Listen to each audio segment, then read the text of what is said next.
अखंड मंथन के सभी दर्शकों को नमस्कार। मैं हूं शेखर त्रिपाठी और आप देख रहे हैं हमारा YouTube चैनल अखंड मंथन। जी हां, और आज हम अपने नेपाल के उन दर्शकों से विशेष रूप से क्षमा चाहेंगे जो किसी भी प्रकार से आहत हुए हैं हमारी उस भविष्यवाणी के आधार पर जिसमें हमने अखंड भारत की बात की थी। और अखंड भारत में हमने कहा था कि एक समय ऐसा भी आएगा जबकि भारत की वो स्थिति होगी जो बंटवारे के पहले जो भारत की स्थिति थी उसी तरह की स्थिति होगी। लेकिन हमारे नेपाल के जो दर्शक हैं वो इससे बहुत आहत हुए हैं।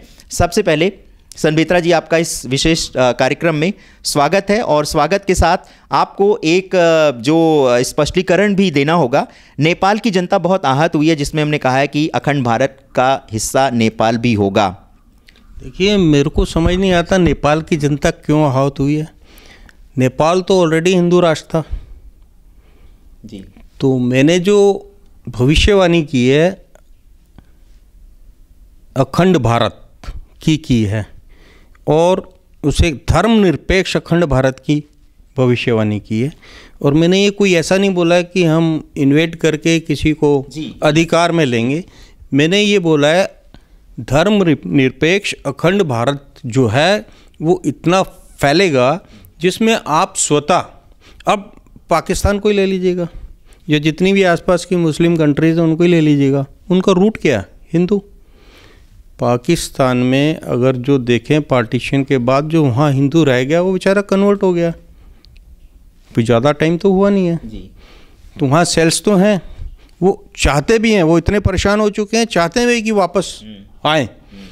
तो कोई ऐसा दिमाग में लेके नहीं लिया गया कि हम किसी को फोर्सिबली जो है कब्जा कर लेंगे। और नेपाल को तो परेशान होने की जरूरत नहीं है, नेपाल तो ऑलरेडी हिंदू राष्ट्र है था। अब वो उसे और बल्कि शायद हमारे दर्शकों ने हमारा विश्लेषण ध्यान से देखा नहीं है। हमने ये कहा था कि नेपाल जितना छोटा राष्ट्र होते हुए भी उसमें इतनी हिम्मत और इतनी ताकत थी कि उसने अपने आप को हिंदू राष्ट्र घोषित किया हुआ था। हालांकि अब वो धर्मनिरपेक्ष हिंदू राष्ट्र हो गया। तो हमने तो ये भारत को ये कहा था कि उससे प्रेरणा लेने की आवश्यकता है। लेकिन अब जो समय आया उसमें नेपाल जो है धर्मनिरपेक्ष राष्ट्र हो गया है जबकि वो हिंदू राष्ट्र था। और हमने हिंदू राष्ट्र बनाने में नेपाल का विशेष रूप से, नेपाल की जो शक्ति है और जो उनकी ताकत है उसका जिक्र किया था। मेरा वर्ड हिंदू राष्ट्र नहीं है, धर्मनिरपेक्ष हिंदू राष्ट्र जिसमें हर धर्म का आदर सम्मान हो। सिर्फ यही नहीं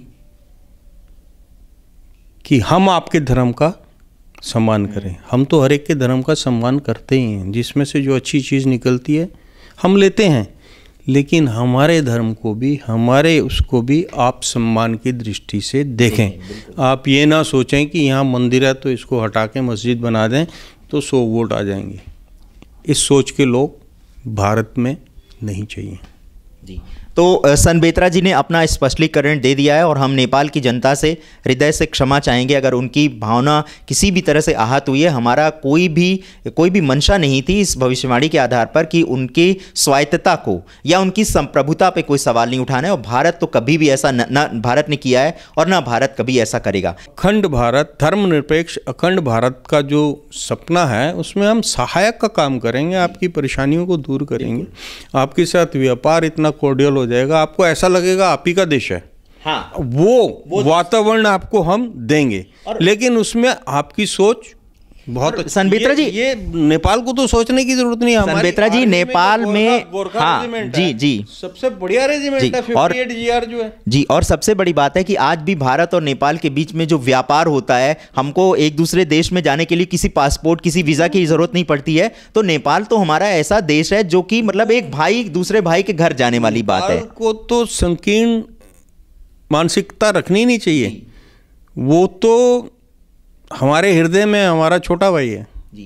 तो अब इससे आप समझ चुके होंगे कि हमारी ऐसी कोई मंशा नहीं थी। नेपाल के जो धार्मिक स्थान हैं, जो तीर्थ स्थल हैं, उस पर भी हम लगातार आपको कवरेज दिखाते रहेंगे आने वाले समय में।